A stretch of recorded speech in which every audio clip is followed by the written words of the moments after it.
bom. Olha nós de novo aí. Glória a Deus. Deus é bom, né? Amém. É uma alegria estar na casa do Senhor, é uma alegria fazer a obra do Senhor. É muito bom receber o poder de Deus, amém? Amém. É muito bom ouvir o que Ele tem para nós a cada dia. É muito bom sermos tocados por Ele. Porque não há ninguém melhor para realmente nos tocar e nos moldar do que Ele. Porque Deus sabe todas as coisas, Ele nos conhece. Amém? Amém. Essa noite é uma noite que nós vamos entender que nem nós nos conhecemos. Deus nos conhece como ninguém. Ele sabe cada parte, cada centímetro, cada coisa, cada órgão, cada centímetro dentro do nosso corpo que precisa de alinhamento, que precisa de equilíbrio, que precisa de cura, que precisa ser fortalecido ou que precisa ser acrescentado. Por isso que eu digo que o físico diante de Deus é muito além do que uma casca, queridos. Porque importa sim o nosso coração diante de Deus, mas Deus nos fez como nós somos. Amém? Amém. Ele te ama como você é, Ele te ama como eu sou, Ele me ama como eu sou, Ele te ama como você é, Ele sonhou conosco. E quando nós pensamos assim, nós conseguimos prosseguir. Nós conseguimos olhar as coisas de uma maneira diferente. Nós conseguimos ter mais força, mais esperança, mais vigor. Amém? Amém. E nessa noite nós vamos falar um pouquinho disso, porque quantas coisas são roubadas de nós, queridos? Principalmente no nosso físico. Porque a nossa mente ela é muito mais rápida, né? Principalmente quando os anos já estão avançando, a nossa mente é muito mais rápida do que o nosso corpo. Às vezes nós queremos fazer algo, mas o corpo às vezes está um pouquinho limitado, né? Mas essa noite é uma noite de ajuste, uma noite onde Deus vai vir revigorar. Glória a Deus. Como Deus acrescentou anos a muitos homens de Deus, fortaleceu homens de Deus. Por causa de uma visão aguçada, Deus acrescentou e fortaleceu Josué e Caleb para entrar na terra prometida. Deus deu dias de glória para Moisés, para poder superar tantos dias difíceis, tanta missão realmente difíceis. E Deus fortaleceu. Deus vai nos fortalecer nessa noite, amém? Não simplesmente a nossa aparência, não simplesmente a casca, mas um conjunto de coisas, amém? Fecha seus olhos. Pai querido, eu quero te agradecer, porque se estamos aqui pela tua graça, Jesus Cristo de Nazaré, nós queremos te agradecer, queremos dizer que nós te amamos, porque se podemos ser revigorados, restaurados, refeitos nessa noite, é porque o Senhor está em nós. É porque a tua presença gloriosa, Espírito Santo de Deus, está neste lugar, e tu és um Deus de milagres, tu és um Deus de sinais, de maravilhas, tu és um Deus do extraordinário, e nós celebramos ao Senhor nesta noite, porque a nossa cura não é por aquilo que vemos, mas por aquilo que cremos. A nossa cura, Senhor, e tudo aquilo que precisamos, Senhor, não é por aquilo que homens já falaram, não por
já, Senhor, revigorado, que o Senhor tem nos dado, Senhor. Faz uma obra de milagre, Senhor, no nosso corpo, Senhor, no nosso físico, na nossa esperança. Senhor, como tu tocaste, Senhor, a vida de Sansão. E este menino, Senhor, foi profetizado desde o ventre que seria um nazireu teu, que teria uma força sobrenatural.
seu dia a dia, ele começa a perguntar os seus hábitos, às vezes de alimentação, às vezes de trabalho, às vezes de rotina. Ele começa a perguntar se você tem passado por algumas situações diferentes no momento, situações de estresse, de tristeza ou de alguma outra coisa. Por que tudo isso? Porque tudo aquilo que estamos sentindo no interior, tudo aquilo que estamos vivendo no exterior, reflete o nosso exterior. Por isso que quando falamos de restituição, quando falamos de restituição no físico, quando falamos de cura física, nós temos que entender que tudo começa aqui. Faz assim aqui. Meu coração. Quando verdadeiramente o nosso coração ele é curado, uma grande obra maravilhosa do Espírito Santo começa a ser feita em nós. Por isso que Deus, quando Ele fala aqui, Ele se importa muito. Não olha para as aparências, mas Ele olha para o coração, porque o coração para Deus é o centro de todas as coisas. É a sede das nossas emoções, dos nossos sentimentos, é aquilo que verdadeiramente decidimos que fica dentro de nós. É como se realmente fosse um alojamento onde colocamos tudo aquilo que somos, tudo aquilo que queremos ser, tudo aquilo que temos, nós colocamos dentro do nosso coração. Mas quando Ele diz que Ele se preocupa com o nosso coração, é justamente por isso, porque Ele quer realmente alinhar esse coração. Para que todas as coisas que estão fora do lugar, algumas coisas que não deveriam estar no nosso coração, que realmente seja refeito, que realmente seja transformado, que seja alinhado, para que verdadeiramente nós possamos refletir a glória de Deus.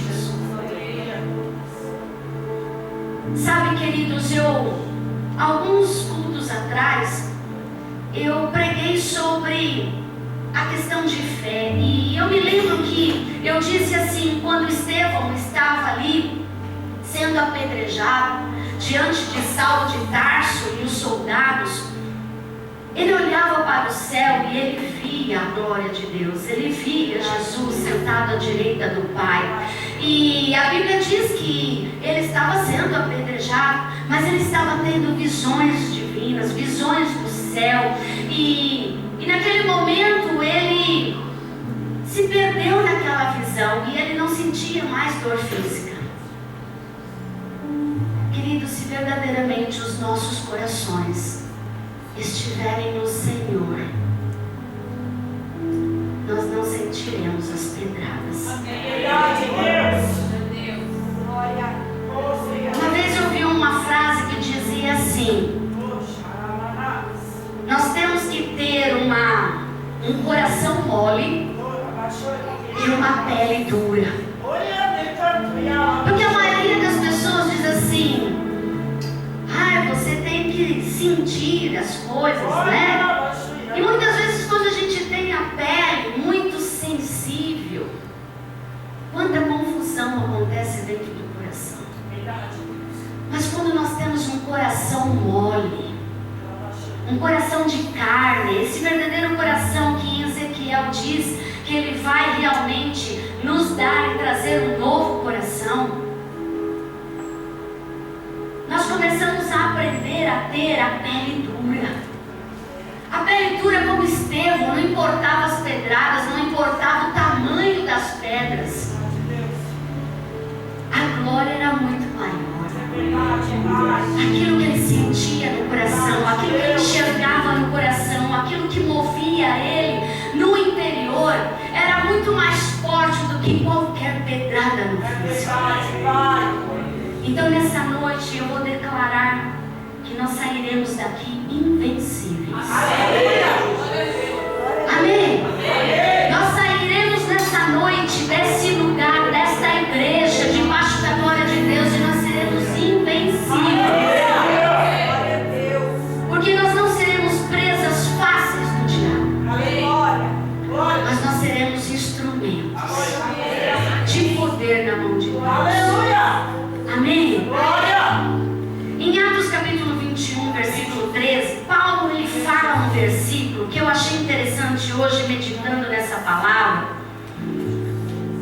eu achei interessante colocar, além daquilo que a gente vai falar, e hoje eu vou falar bastante coisa e Deus vai ter que me dar graça. Amém. Oh Deus! Depois o Ednei fica doido, que ele quer um monte de versículo. Atos capítulo 21, a partir do versículo 10, diz assim: E demorando-nos ali por muitos dias, chegou da Judéia um profeta por nome Ágabo. E vindo ter conosco, tomou a cinta de Paulo e ligando-se os seus próprios pés e mãos, disse: Isso diz o Espírito Santo: Assim ligarão os judeus em Jerusalém o varão de quem é esta cinta e o entregarão nas mãos dos gentios. Paulo, ele estava fazendo a obra missionária, ele estava cumprindo o seu chamado, amém? Amém. E eu quero que você tenha já a clareza no Espírito, que não é porque fazemos a obra de Deus que nós estamos ilesos de algumas dificuldades, de algumas perseguições e até de algumas dores, queridos. Mas a palavra de Deus diz que quando nós temos um foco no nosso chamado, tudo se torna mais leve. Amém. Tudo se torna mais leve, tudo se torna mais prazeroso. A Bíblia diz que quanto mais a igreja de Cristo era perseguida, mais a igreja crescia. Verdade, Deus. Né? Quanto mais se matava pastores, apóstolos, parecia que dava cria. É verdade, Pai. Os soldados ficavam aterrorizados. Nós já não matamos esse, então esse deixou já 10 discípulos melhor do que ele. Amém. Glória a Deus. Era uma capacidade do Espírito Santo, quando eles ensinavam e formavam os líderes, que os líderes se tornavam melhores do que eles. E quanto mais a igreja era perseguida, a igreja era às vezes realmente massacrada. Os cristãos eram colocados, queridos, em arenas com leões, comendo eles vivos. Verdade, Pai. Oh, Deus. Pensa um ou outro ouvindo seu irmão em Cristo numa arena, o grito do seu irmão sendo comido pelos leões e você ali só esperando para ser o próximo. Pensa, queridos. Mas a Bíblia diz que mesmo com esse cenário, a obra de Deus nunca parava. A certeza de chamado de todos eles era sempre mais forte. E quando eles olhavam para trás e falavam: esse meu líder, esse apóstolo morreu desse jeito, então eu vou morrer ainda com mais honra. Foi isso que aconteceu com Pedro, queridos. Pedro, ele realmente errou, né? Quem não erra? A Bíblia é tão tremenda, a Bíblia é tão verdadeira que ela não esconde o erro das pessoas, principalmente dos escolhidos de Deus. Porque Deus é um Deus de restauração, Deus é um Deus de cura, amém? E Pedro errou tanto, Pedro ali negou Jesus, mas a Bíblia diz que após eles realmente tomarem posição e receberem o poder do Espírito Santo, eles começaram a caminhar num chamado, caminhar numa missão. E a Bíblia diz que quando Pedro ele foi sentenciado à morte, ele mesmo disse: eu não vou morrer como o meu Senhor, porque como o meu Senhor eu não sou digno de morrer como ele. A Bíblia diz que Pedro foi crucificado de cabeça para baixo. Sabe, queridos, a Bíblia diz que quando nós somos fracos, aí nós nos tornamos fortes. Quando nós somos loucos para o mundo, Deus nos honra diante da sociedade. E tudo aquilo que falamos dentro da palavra de Deus se torna rema, se torna verdade, amém? Deus é o nosso. Deus é como se fosse realmente aquela pessoa que tem todo o poder num cartório, que só ele pode carimbar. É ele o fiscal do cartório. Os outros podem tirar xerox, os outros podem pegar seu documento, os outros podem deixar todo o documento pronto. Mas somente o chefe da sessão é que tem o poder de pegar aquele carimbo e realmente carimbar e vistar. Deus está dizendo para nós, queridos, que quando temos a certeza do nosso chamado, mesmo que venha uma palavra profética, você já pensou, você está ali cumprindo um chamado? Paulo estava na obra missionária.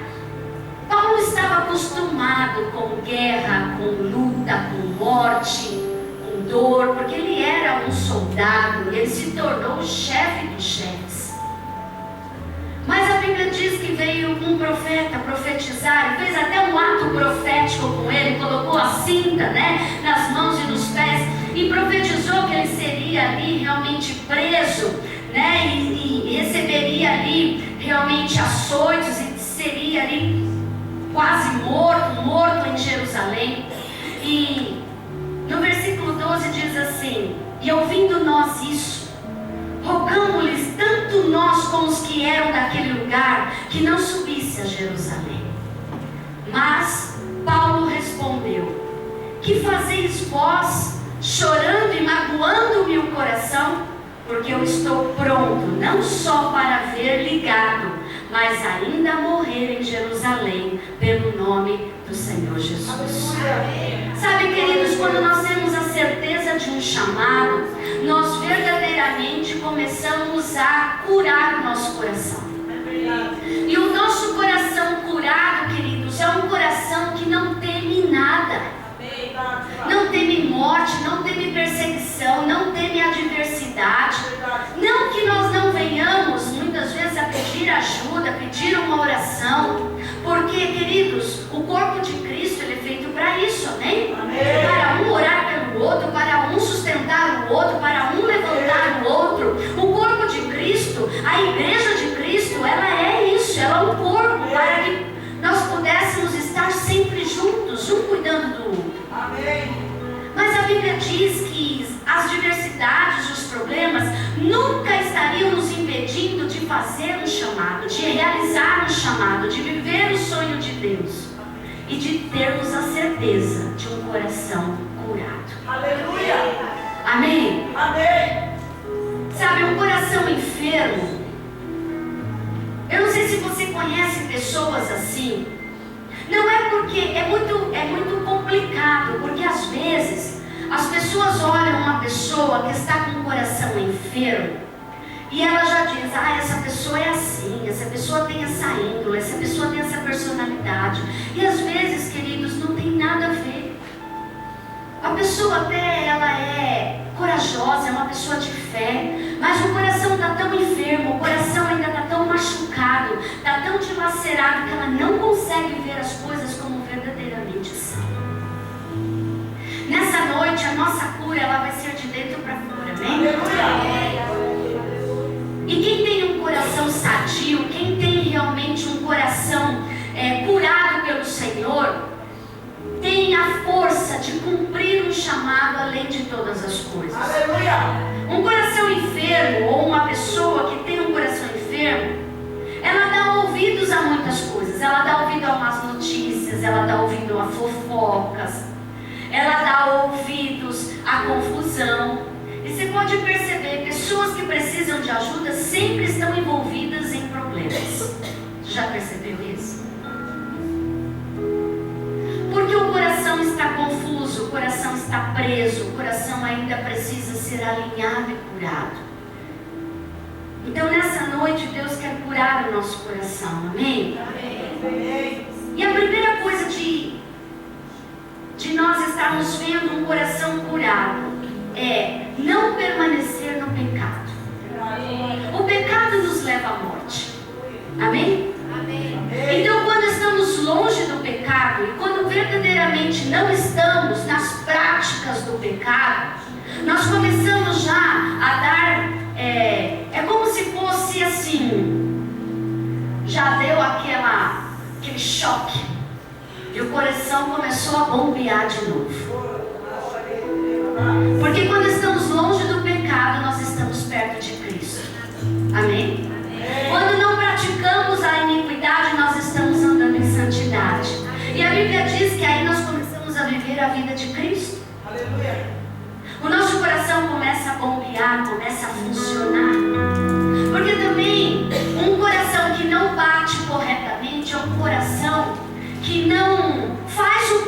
se mover.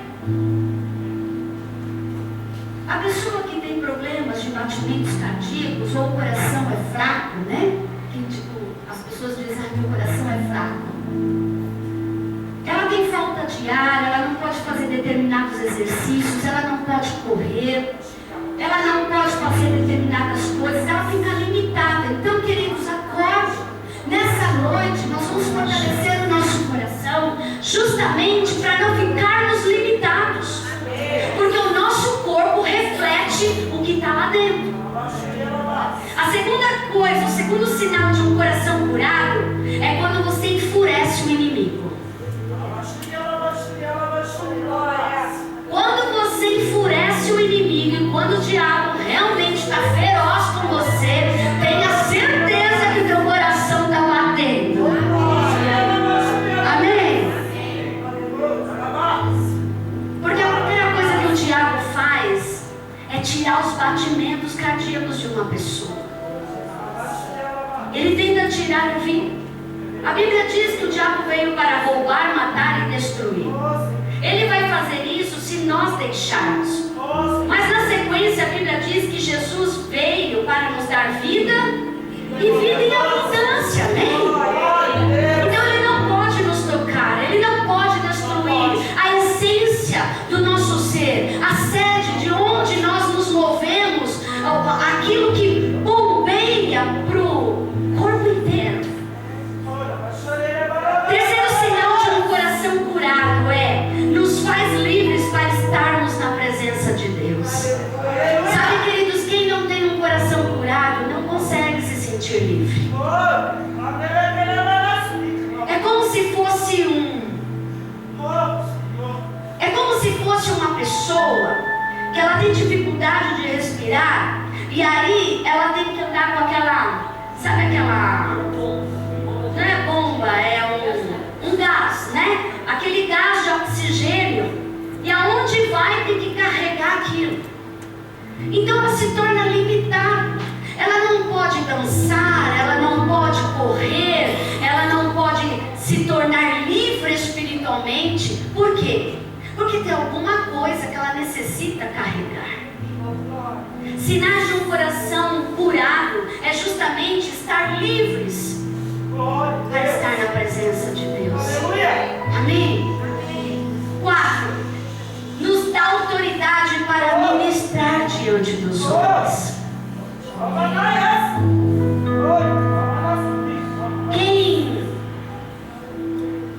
Quem tem um coração que muitas vezes ainda está machucado, que está enfermo, ele não consegue ministrar a outras pessoas.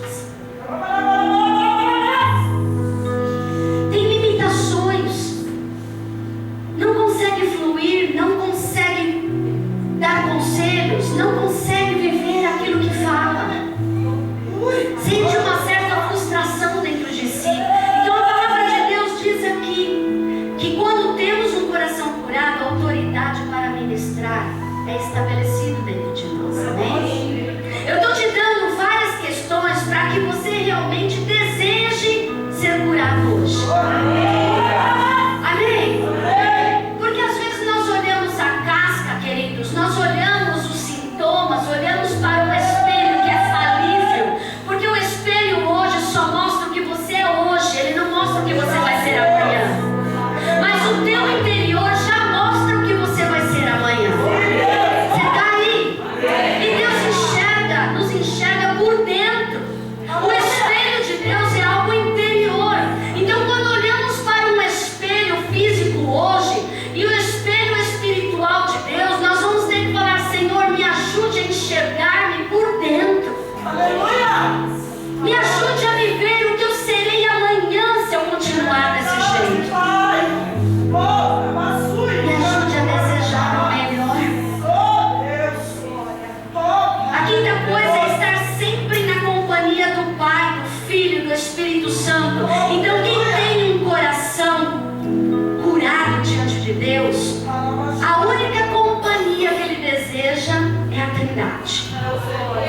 Amém? É a razão da vida dele. Amém? Por isso que quando a gente vê o coração rebelde, quando nós vemos sintomas de rebeldia na vida de uma pessoa, você vê uma pessoa perversa. Você vê muitas vezes uma pessoa violenta. Você vê uma pessoa depressiva. Você vê uma pessoa que não acredita mais nas pessoas, não acredita mais nas coisas, não acredita mais nos dias. E o Senhor está dizendo que quando nós temos um coração curado, a Trindade está em nós. Amém?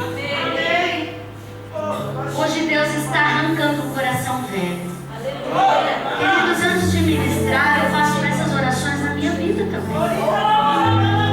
Eu digo sempre para Deus: Deus, renova dentro de mim. Renova dentro de mim tudo aquilo que tem que ser renovado.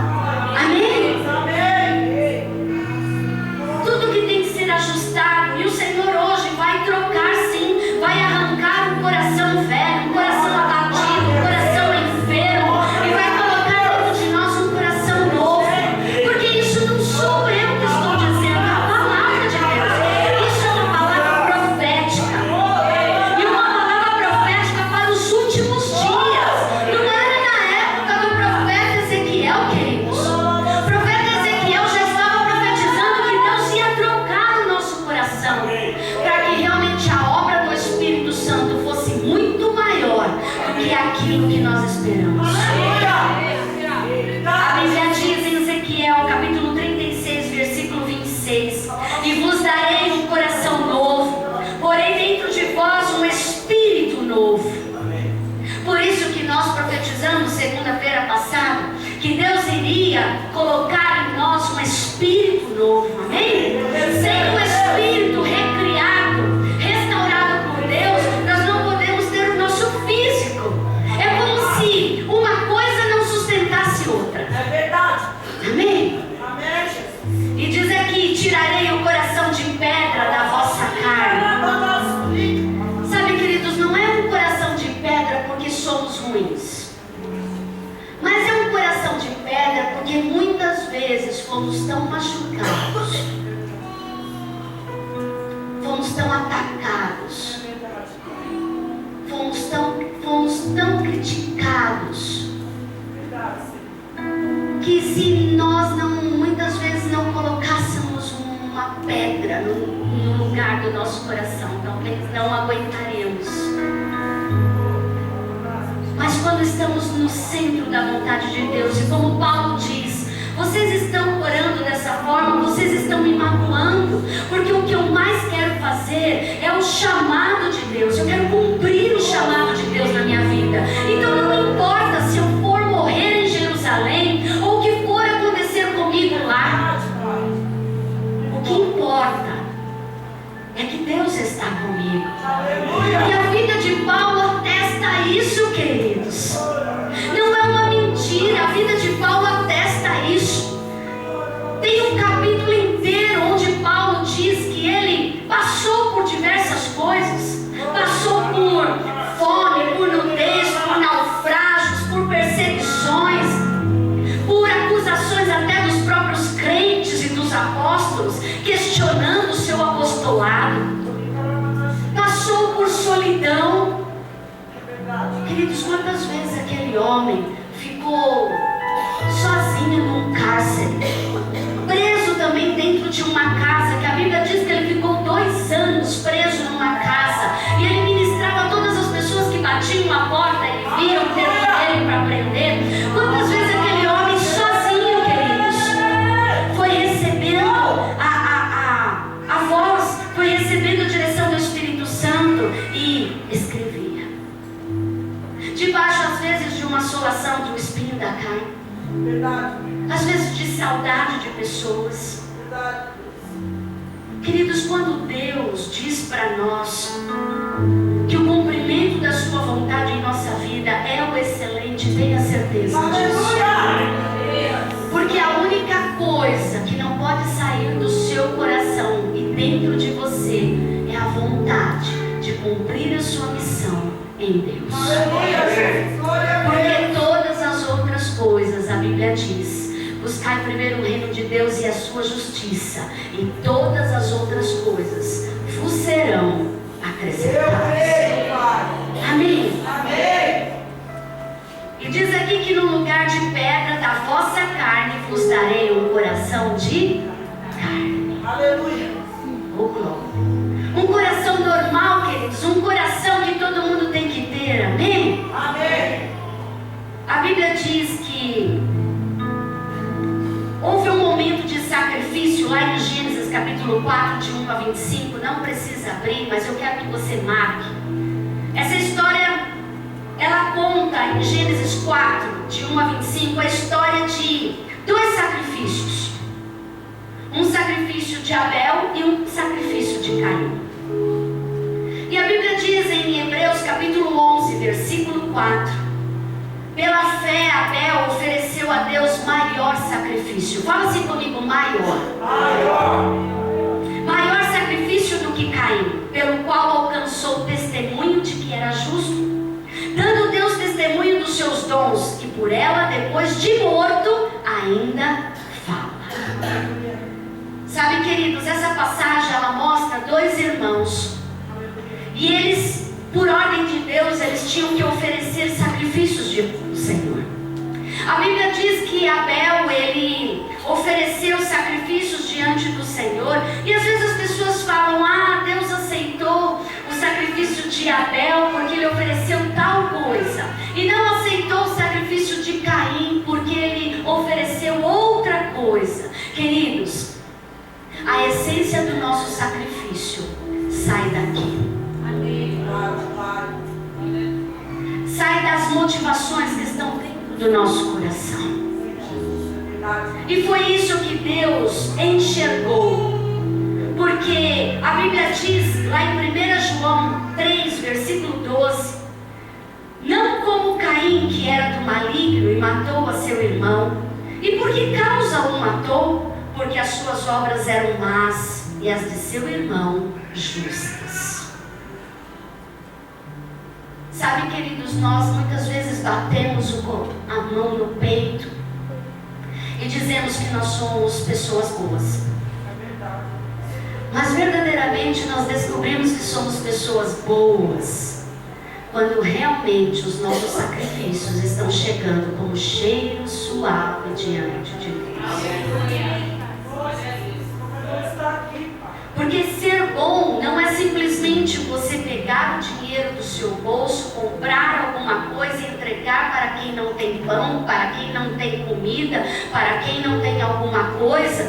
Ser bom não é isso, queridos. Ser bom é ter a essência de Cristo. Ser bom é ter um coração realmente curado por Ele. E em qualquer circunstância, num olhar, num abraço, num gesto, numa fala, num resgate, nas nossas atitudes, nos nossos pensamentos, nas nossas orações, nas nossas emoções, nós expressamos este amor. Amém? Abel, em nenhum momento a Bíblia diz que ele ficou questionando ou olhando o sacrifício ou o que o irmão ia fazer. Ele simplesmente pegou com todas as suas forças aquilo que ele acreditava diante de Deus. A Bíblia diz que ele entregou diante de Deus e Deus aceitou o sacrifício, porque Abel era justo. Deus olhou para o coração dele, para as motivações do seu coração. E a Bíblia diz que Caim era mau. O coração de Caim era mau. Deus, quando ele perguntou a Caim sobre o seu irmão, Deus disse para ele: onde está o seu irmão, Caim? Ele respondeu para o Senhor: sou eu o guardador dele? Isso é a resposta que você dá para um Deus, queridos. Às vezes você vê cada resposta que você fala: Jesus poderoso, como que está esse coração? Porque ele já havia matado o seu irmão.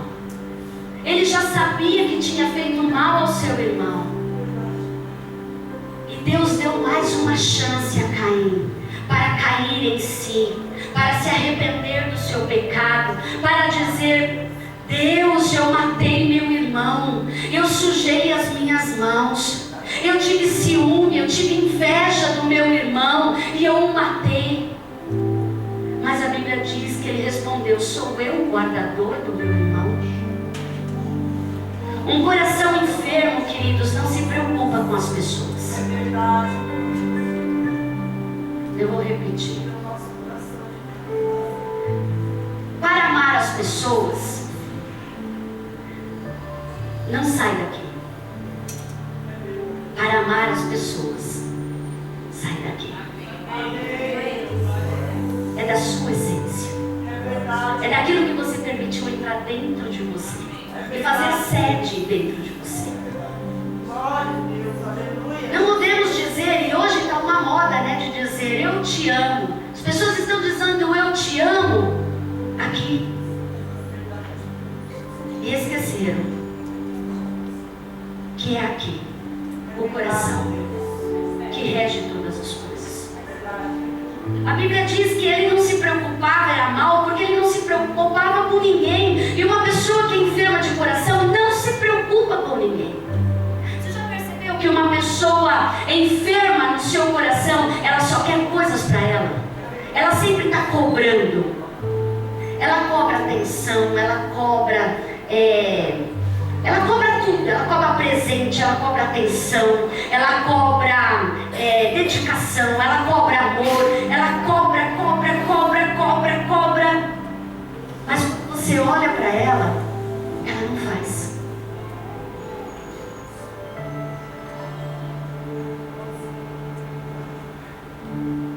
E a Bíblia é tão clara que diz que quando damos, quando fazemos, é quando recebemos. Amém? Amém. Em 2 Reis capítulo 5, do versículo 1 ao 19, nós não vamos ler esse texto, mas eu quero que você marque. Fala sobre a vida de Naamã. E eu sei aqui que vocês são estudiosos da palavra e já sabem de ponta a ponta dessa história. Mas essa história profética, como eu quero falar de outras coisas, eu não vou ler o texto todo. 2 Reis capítulo 5, versículo 19, fala da história de Naamã, um capitão do exército, alguém que realmente tinha autoridade, que tinha realmente uma posição de privilégios. E a Bíblia diz que em algum momento ele teve uma conscientização que precisava de cura. Sabe quando começamos a deixar Deus trocar o nosso coração, deixar trocar as partes que estão de pedra, ou algumas coisas que estão limitando? O nosso coração, ele não faz cálculo. Não cálculo de matemática, mas cálculo de pedra. Amém? Amém. Mas vamos associar como se fosse uma vesícula. A vesícula, cientificamente é comprovado que quando ela começa a produzir cálculos, pedras, ela já não presta mais para nada. Quando você procura um médico, o médico vê que há cálculos na vesícula, ele diz assim: olha, você vai ter que tirar a vesícula, ou algum dia você vai ter que tirar, porque ela já não presta mais para nada. O coração fisicamente, ele não faz e não produz cálculo, não produz pedras, mas espiritualmente sim. E quando ele produz pedras, o diabo ele vem com acusação todos os dias, dizendo: esse coração não funciona mais, então ele está morto, então ele é meu. Esse coração não funciona mais, ele não bate mais, ele não sente mais, então ele está morto, então ele é meu. E a pessoa às vezes anda, ela se arrasta, porque ela quer viver, mas o coração que ainda tem pedra, que tem cálculo lá dentro, não deixa. Quando temos uma conscientização que precisamos de cura, é aí que tudo muda. Amém? Amém. Quando uma pessoa ela realmente